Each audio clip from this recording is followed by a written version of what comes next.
Hi there, I'm Jim. And I'm Claire. Let's talk teaching.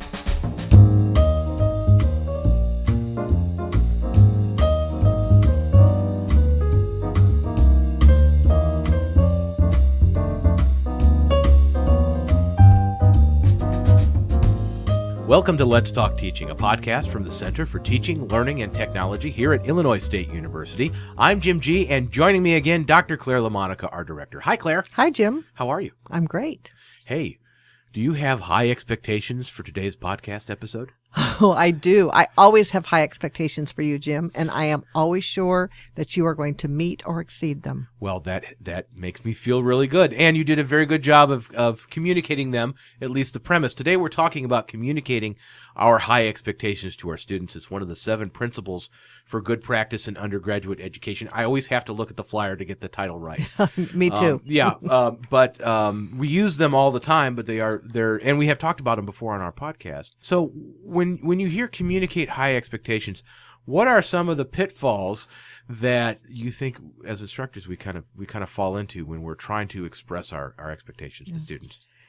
I think the biggest pitfall that people fall into is communicating high expectations but not providing students with ways of meeting them. Okay. So we often hear faculty say that, well, I'm all about high expectations. I really want to have high expectations. But if I have high expectations, I get low teacher evaluations. Oh, I see. Because the students get mad at me and they don't like having high expectations. But actually, the research suggests something different. And when you talk to individual students, even, I shouldn't say even, especially here on our campus, because that's what I know about. That's not what they say. We have it's very interesting. Each year at new faculty orientation, we have a panel of students and we ask them some questions and they answer. And then the new faculty ask them questions. And this sometimes comes up, or this will come up. What's your favorite class? Tell us about your favorite class you've ever taken at Illinois State University. And I am amazed at the number of classes that students start, the number of times that students start answering that question by saying this, this is really weird because this was a really hard class, but it was my favorite class at Illinois State University. And they'll talk about a class that had high expectations, that challenged them. And they really got into it. They got involved. They got engaged with the learning. So that's sort of what we're aiming for with high expectations. It's not about increasing workload. It's not about being a harder grader. It's not about making sure that a certain number of your students fail so you can have a good bell curve of grades. Right. It's not about any of that. It's about posing challenges for students that get them engaged in their own learning and cause them to rethink the way they see the world and change, change not just their brains, but also their hearts and minds. So I guess communicating high expectations, part of that, and this can, I think, be where some of the how do you do it comes in. I guess communicating high expectations, part of that is also challenging the pre-existing expectations that either you or your students have. In a way, because I think students bring a lot of, this is how you do this kind of class, right, to the mix. Yeah, and pity the poor gen ed teacher. Right, exactly. We talk about this a lot in workshops with gen ed teachers where they say, the students, they come in and say, this is just a gen ed class. Or they'll say, this is too much work for just a gen ed class. Or just a 100 level class, or just a 200 level. I get that a lot. I don't know what that means. I really don't. I don't know what that means either. But I think that, so the challenge for us is to create and maintain and communicate high expectations in ways that also let students know that we think they can meet them. So when we started the podcast, I said, well, I have expectations and I know you usually meet them. So, showing your students that you trust them. Right. And that you're not dumbing it down because they can't understand it. Right. That you have faith that they can understand this content.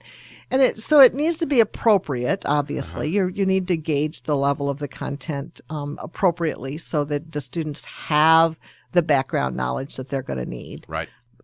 And that they see the relevance, they understand the importance of the topic in ways that make them want to engage with the material.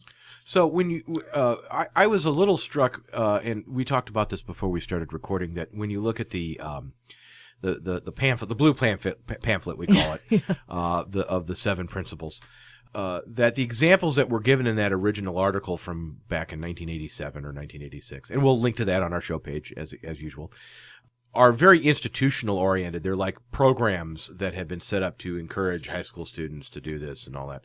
So what we want to, I think, explore today are what are things that I, as an individual instructor, what can I do to communicate high expectations and a sense of rigor without rigor being a negative sort of thing, or being perceived as punishment by the students. Right.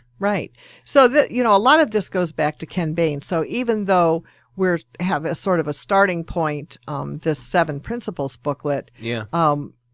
In Ken Bain's book about what the best college teachers do, which we reference all the time. People are probably sick. If you're sick of hearing about that, I'm so sorry. No. But I'm going to bring it up again. It's always a good time for Dr. It's always a good time for Dr. Bain. But he has a whole chapter on what do the best college teachers expect of their students. And the short one-word answer is they expect more. Mm-hmm. They expect that students won't just satisfy themselves with surface learning, that they won't just study to pass the test, that they will engage with the course in a way that changes the way they see the world and that changes their hearts and minds. And one of the things that he says, is that then they also set up an expectation of success and a support structure for helping students succeed. And also that they think about, there's a quote in there and I can't remember it exactly, but it's kind of nice. It's about not teaching the course, but teaching the students. Right. So you kind of have to know your students. And I understand that may be sort of an unrealistic expectation if you have a lecture class with 300 students in it. But that's not our bread and butter at Illinois State University. Our bread and butter is the classes that have 30 students in them, right? Or 30 to 50, something like that. And in those situations, it is possible to know your students and to help them learn. You had mentioned support structures, putting support structures in place. What would something like that look like? Well, so let me think. I mean, would that be like creating an online forum, or would that, would that okay, so there are a number of things that you could do as sort of support structures. So if you're teaching a course that has, for example, specific prior knowledge that students have to have mastered, and you're not 100% sure that they are going to have mastered that. So I have talked to instructors who provide some of that prior knowledge on their course websites, and then they feel like they can point students in that direction. Here's some, if you don't remember this from your prior courses, or if you never took those prior courses, here's a place that you can learn, I don't know, how to work this kind of equation, or what, what these terms mean, or something like that. So sort of resources for students to use. But I think more important, encouraging students to form study groups. Okay. Is huge. That's and that's something that not all students understand, that it's okay. And sometimes the students who need it most are the ones who don't think it's okay. I think we have just struck upon, as we like to say, that should be a future episode of Let's Talk Teaching, because I think study groups is something, how to help students, shepherd them through the process of forming study groups. Right. Is something I have absolutely no experience in, and I would love to learn more about that. So I see what you mean about support structure, putting things like that in place. And so you make that as part of the actual communicating of the expectations, I guess. You say, I have high expectations for you to succeed in this, and here are some resources. Right. And I have those high expectations in part because these resources are available if you don't feel confident yet in this material. You can look at it. But I have confidence in you. Yeah. But I I mean, have that's, confidence in you. that That's the always important has to be message. the thing. Yeah. This, I wonder, I just had kind of a crazy idea, maybe, that, we've been talking a lot in past episodes about assessing our own teaching and the importance of assessing our own teaching and getting feedback from students. This might be one of those times, and I think I've done this recently because I have a lot of project-based learning going on in my course I'm teaching right now, and saying, I have high expectations for this. Students in the past have said that they had to work for about a week on this in order to get it Yes. to accomplish. So we're kind of we're tying in that whole time on task concept again too, but using student feedback, previous feedback about how the course, how they perceive the course, to inform students who are in the course right now. I guess. And letting them know that you. So I do that even for my Design Your Course workshop here at CTLT in the summer. A couple of summers ago, I flipped it. And so people are doing a lot of work outside of our meetings, but I actually provide a kind of a breakdown of how long I expect each task will take them. Right. So I say, okay, here are 6 things you need to do between now and our next meeting. And I think it's going to take you about 3 hours or 4 hours. And I've sort of broken it down. So anticipate that you might spend X number of hours on this or what. Right. And then I gather some feedback from the people in the workshop and say, okay, did the tasks this week take you about as much time as I anticipated? Did it take you less time? Did it take you more time? Yeah. And I can use that to sort of recalibrate for future workshops. That's cool. So the other thing for communicating expectations, and I think we talked about this, we've touched on this previously, but I think it's important to kind of reinforce, and that is not only communicating how long you think something's going to take, but also when you're dealing with, maybe we haven't talked about this, when you're dealing with long-term projects, the final paper at the end of the semester that is really supposed to be the culmination of a semester's worth of work. Don't just assign it and then not talk about it for 2 or 3 months.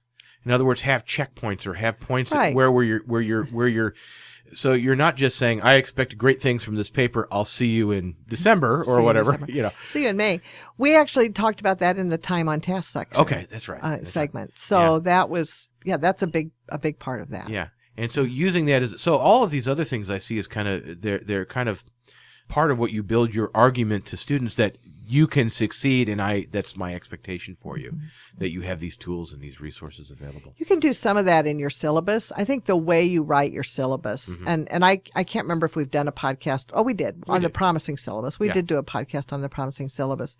But making your syllabus not about all capital letters and boldface and italics and underlined, making all sorts of pronouncements about what students will and will not do, but actually talking a little bit in the syllabus, making it a starting point for your conversation with your students.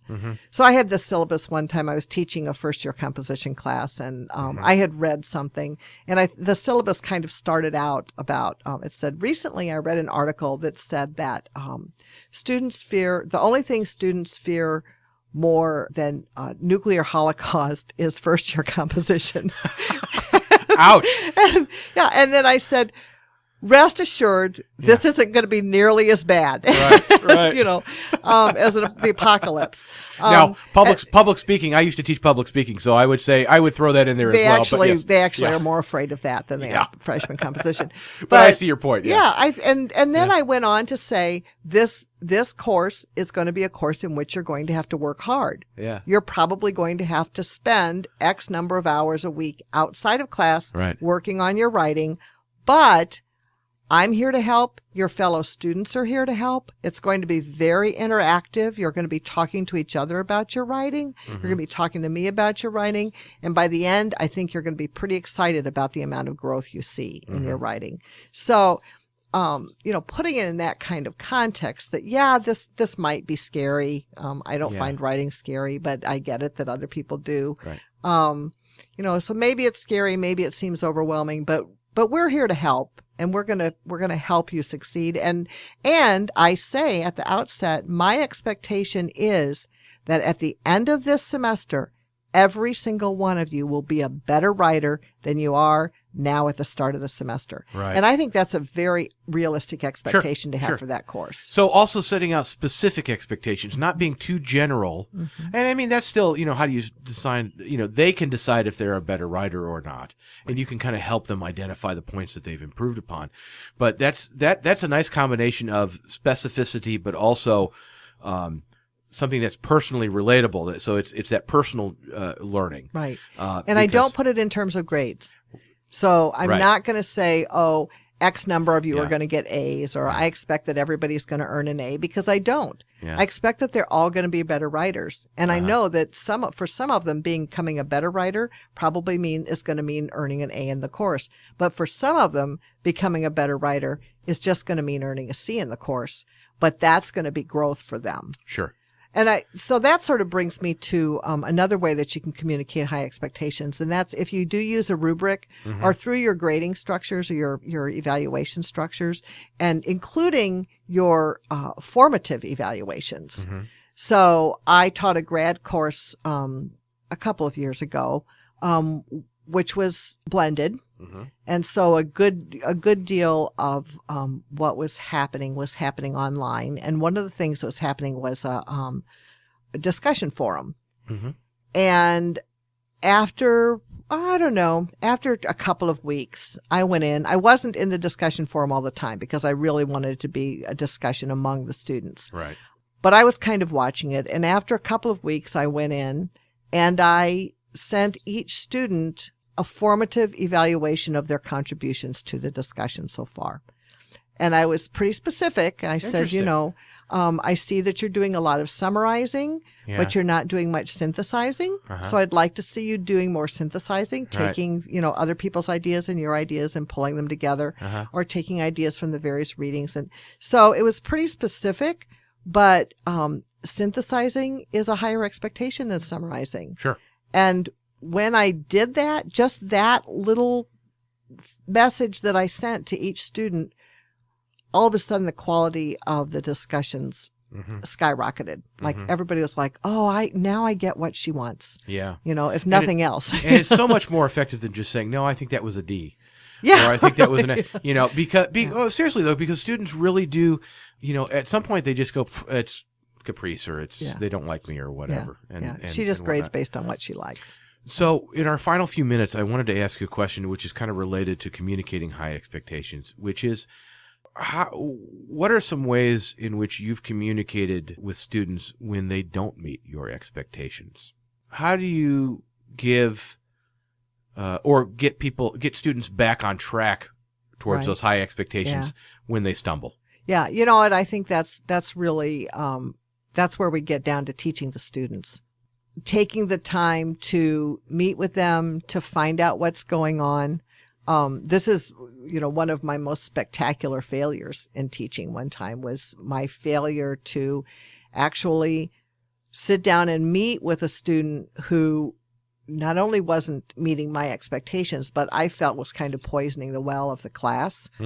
And I didn't sit down to meet with him to find out what was going on. And, afterwards, I discovered that, it was something that maybe we could have talked about together, and it might have been helpful.